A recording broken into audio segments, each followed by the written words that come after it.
बिस्मिल्लाहिर्रहमानिर्रहीम। अस्सलाम वालेकुम दोस्तों, मेरा नाम उस्मान मुग़ल और आप देख रहे हैं मेरा YouTube channel Usman repairing info. दोस्तों, आज की वीडियो में हम आपको ये एक एक्सेल है हमारे पास, ये देखिए, ये एक एक्सेल है हमारे पास। ये डिग्री लगी हुई है और दो बैरिंग साइज़ है। एक बैरिंग साइज़ इधर है और एक 25 मिली का बैरिंग साइज़ आगे है और 20 मिलीमीटर का ये दूसरा बैरिंग साइज़ है।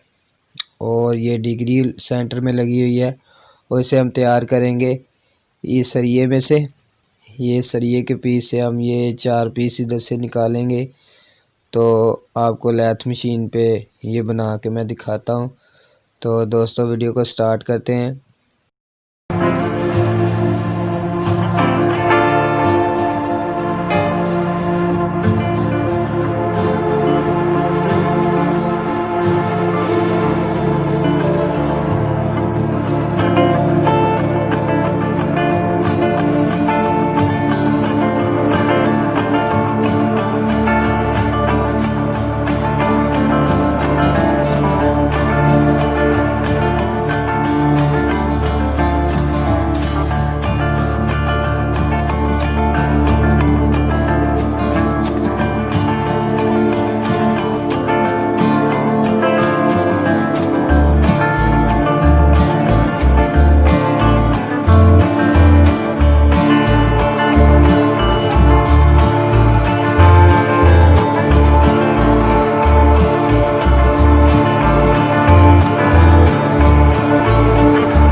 दोस्तों, आप इधर डिग्री लगा लेते हैं।